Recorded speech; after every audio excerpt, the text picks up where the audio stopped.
Coast started to thaw out this morning. Motorists hit the roads once again, but that made for a dangerous situation where a lot of the areas were still icy. In fact, Highway 225 in Baldwin County was one of those areas. Fox 10 News reporter Hal Sherrick talked to some drivers and emergency workers there to see what was causing the problems. This was the scene along a stretch of Highway 225 in Baldwin County this morning.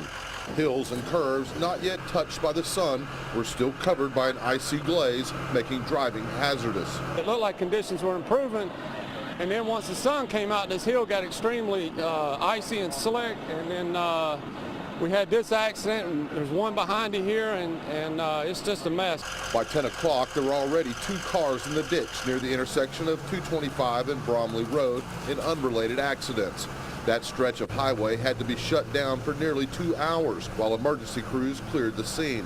Rescuers say one of the drivers suffered severe injuries and was taken to the hospital. Drivers I spoke with said this is the first time they'd been on the road since the winter storm began. I stayed inside. 2 days worth of work ain't gonna pay for the insurance deductible on wrecked vehicles. Have you been on the road this last couple days at all? No, I'll stay right at the house. Thought it'd be all right by now, huh? Yeah, I thought. The big problem Thursday morning is that you could drive for miles on dry pavement like you see behind me. And then you come over a hill and you run into a slick spot of ice like you see here.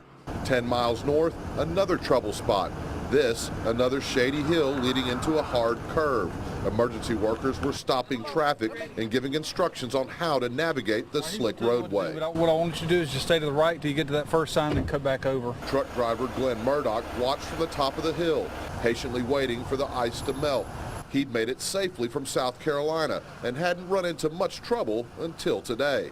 The sun will break it up soon, so I'm just waiting. I don't want to get started down that hill and start sliding. His patience is something we all could take a lesson from as area roads continue to thaw. Reporting from Baldwin County, Hal Sherrick, Fox 10 News. Crossroads Volunteer Fire Department says it's had more than a dozen vehicles slide off the road on Highway 225 near the intersection of Bromley Road in just the last 48 hours. Most resulted in no injuries. By 1 o'clock, though, the highway was virtually ice-free.